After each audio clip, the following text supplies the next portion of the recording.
First question. When a solid substance changes into a gaseous state, it is called A, evaporation, B, condensation, C, solidification, and D, sublimation.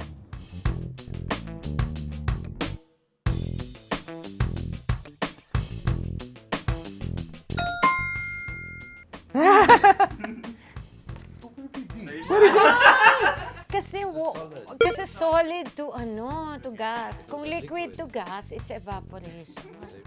Which Greek philosopher said the famous quote, "The only constant thing in life is change"? Socrates, Heraclitus, Aristotle, or Plato?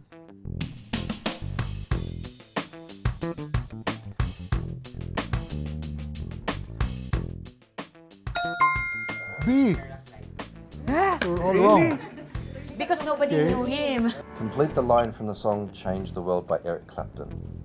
Sing it. I can't sing. That I can change the world, I would be the blank in your universe.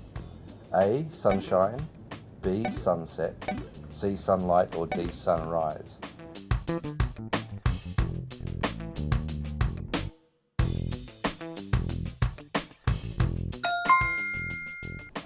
Sunlight. Yay! I have one correction. We have one correction. We're all one. Okay, what do you call the phobia of fear of change? A, somniphobia. B, nyctophobia. C, metacelophobia. D, alorophobia.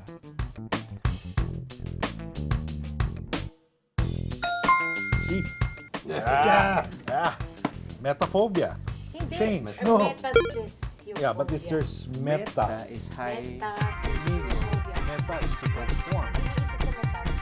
Metastasis, right? To transform.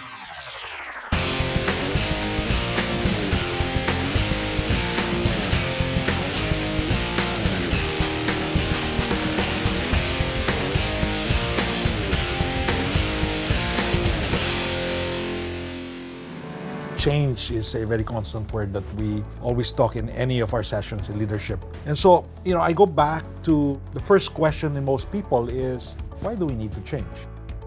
We grew from 7.5 billion, I think, 7.5 billion to over 15 billion this year. We doubled in the last 4 years. Why do we need to change? And it's a response to what's going on outside. The world is changing, the consumers are changing, the technology is changing, And because of that imperative to change, one of the key hindrances to that is really organizations tend to hold on to the way they're doing things. You remember during the kickoff, I spoke a little bit about change, and I said that you should look at changes to the organization as part of daily lives already. It will always happen. It will always switch. Look at what happened to other companies like Blockbuster Video and all of that stuff, JCPenney's. A lot of these companies have closed down because they didn't change, right? Nokia is a very good example as well. Market leader, and then smartphone came. Kodak, right?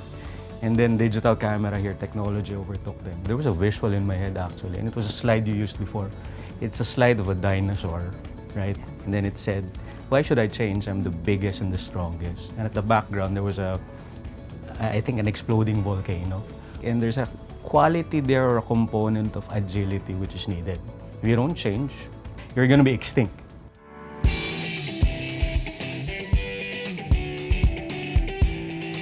We talk about the different levels of change within the organization.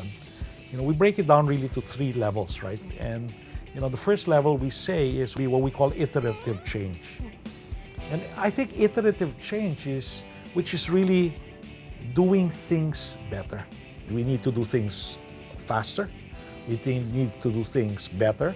We need to do more with less, right? Challenge the rule, right? And see how you can make your life, your work faster, better, easier. Then there's a second change which comes innovation.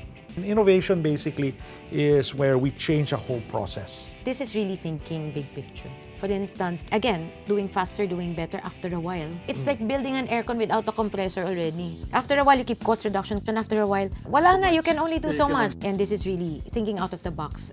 To enable that is you really have to enable yourself and look out there.